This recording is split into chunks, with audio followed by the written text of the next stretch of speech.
Right now, Wright State University is holding a 15-hour dance marathon for charity. The Wright State Raiderthon started at 10 this morning. It ends at 1 a.m. Sunday. This is the biggest student-led fundraiser of the year. It's led by a group of students called the Miracle Makers. We have either a miracle child or a miracle student. A miracle child is a kid who's under 18 who has been treated at Dayton Children's or another Children's Miracle Network hospital. And then we also have some miracle students who are currently attending Wright State who have also been either treated at Dayton Children's or a different Children's Miracle Network hospital. Last year, the event raised more than $34,000. All the money raised here goes to support families and patients at Dayton Children's Hospital. We'll let you know how much money was collected during this year's campaign when we learn that in our WHIO News app. Thousands of dollars is going to Dayton Children's Hospital. Just how much Wright State's Raiderthon was able to raise? Wright State's Raiderthon was able to raise more than $58,000 this year. The charity is the largest student-led fundraiser at the university every year. It's a 15-hour dance marathon that raises money for Dayton Children's Hospital. Last year, they raised about $35,000. Sinclair College is starting a new program to fill healthcare jobs. It is the State Testing Nursing Assistant Healthcare Apprenticeship Program. Sinclair said the program helps students learn at their own pace and test out of subjects they're already strong in. It allows students to get an education at a good price and fill critical open jobs in our community.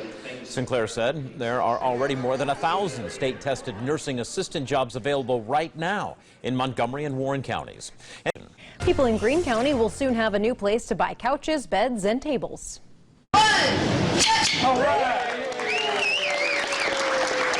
Furniture Fair on North Fairfield Road hosted a ribbon cutting today. Store leaders say it will employ about 65 people.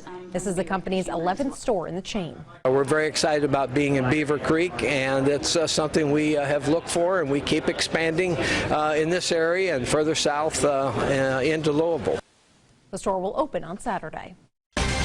A forum in Dayton today to help small businesses learn about upcoming projects. This is the Small Business Opportunity Forum. It helps small business owners learn more about upcoming construction projects in Dayton, FAIRBORN, Kettering, and Montgomery County. Because we want individuals to have information and time to plan how to become a part of those projects and find out just that information in general. For more information, people can go to Dayton's website or contact the Dayton Minority Business Assistance Center. As the procession passed by the Oregon District, people stood on the sidewalk to pay their respects. A man was standing near a sign thanking Dayton police. Stephen Brown says he is a friend of the Bell family. Mary Bell was the Dayton officer killed in the line of duty. It's where all the Dayton PD and the detectives and, of course, Detective George and his family. Officer Bell was on the job in 2000 when she was shot. She died in 2002. And to honor Detective Del Rio. And hundreds of veterans stopped by the Dayton VA today to celebrate Veterans Day. The celebration included food, presentations, and musical performances to honor those who have served and are still serving today. Today is about recognizing, appreciating, and respecting the best of our society.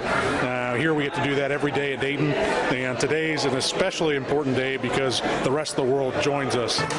Every year the VA holds this ceremony. VA leaders say every year it gets bigger and bigger. And in Miami County, a Veterans Day. The Greater Dayton RTA is honoring Detective George Del Rio. We found buses across the Miami Valley, now with the words DPD Strong.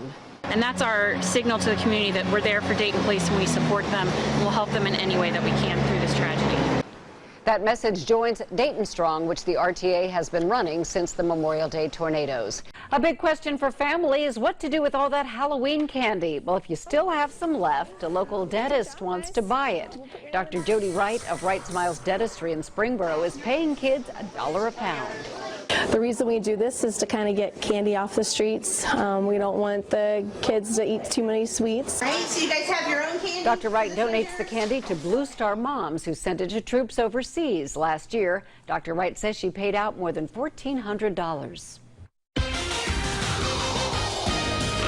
You know, about 15 years ago, I was a cashier at Meijer, and I was really busy one night, and I just noticed there was a customer buying a whole lot of candy, and I said to myself, this person's buying a lot of candy.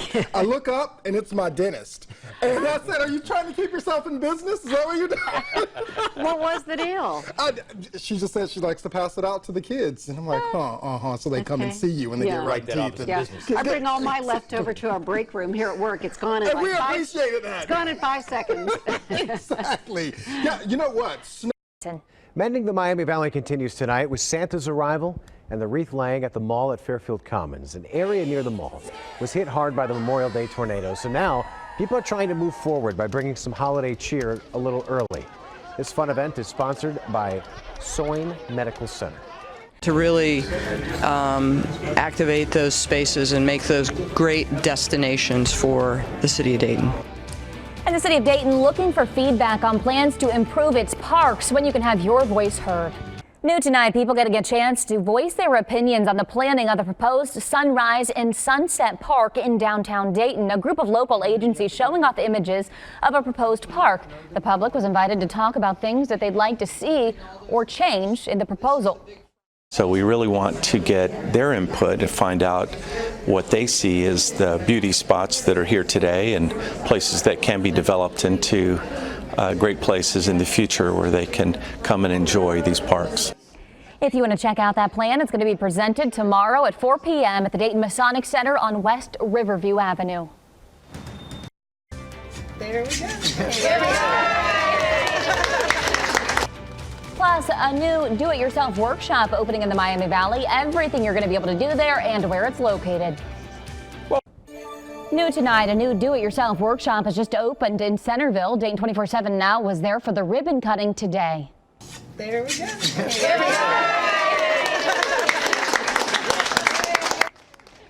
At the AR workshop, you can make home decor from raw materials, and the best part, it's all led by an instructor. The shop is located on East Alex Bell Road and is open every day 10 a.m. until 9 p.m. Well done. Coming up next on Donato's Football Friday, we're going to FAIRBORN. Check in at TECUMSEH at FAIRBORN. Home taking on Tecumseh, and Adam, I like big hits, and I cannot lie. Oh, look at that. FAIRBORN ends up finding a way, to get into the end zone. Jackson Coolman picks up the fumble in the end zone, and guess what? It's still a touchdown. Counts all the same. FAIRBORN would eventually add another score in the game, and the Skyhawks, they pitched a shutout, winning 36-0. We're putting out our signs down at the crash site for providing motorcycle awareness. Family and friends remembering a couple killed in a motorcycle crash 2 years ago today. What they've done to make one area road safer for riders. It's been 2 years since Cheryl Cruey and her longtime boyfriend Brooke Fudge died after their motorcycle crashed into a car at US 42 in West Spring Valley Painters Road. So tonight, family and friends hosted a vigil to remember them. The vigil started at Woodland Cemetery in Xenia, ending at the crash site. Since the crash, the family has been working to make that intersection safer. ODOT officials tell us construction will begin by March 2020 to turn the intersection into a restricted crossing U-turn. ODOT says the work should be completed by November of 2020. Overnight, an investigation underway right now after fire sparks in Dayton. It happened just before 1 o'clock this morning on Al Wildley Avenue. Crews say that's when a neighbor called 911 saying flames could be seen shooting out of the home. When they arrived, they were able to quickly put out those flames. Officials believe the home may have been vacant. At this time, no reported injuries. New tonight, the Bellbrook Fire Department holding its annual open house and showing off what they do on the job. It was a chance for the community to see how some of their tax dollars are being spent with the fire department protecting and serving the needs of the community. There were demonstrations and the kids got a chance to get inside the fire trucks. T-shirts were being sold for $15 a piece with proceeds going towards breast cancer awareness. New tonight, people getting a chance to participate in the annual Bikes and Brews event. A $25 ticket included a guided bike ride, a beer, and light appetizers. Cyclists could then ride a 10-mile loop beginning and finishing at Warped Wing Brewing Company. I mean, obviously it's important for the city, right? After the tornado destructions, we want to support the city with habitat. And it's just going to be a fun night. It's going to be an awesome day and an awesome ride. So we're really happy to be a part of it. A portion of the proceeds are going to benefit Habitat for Humanity of Greater Dayton.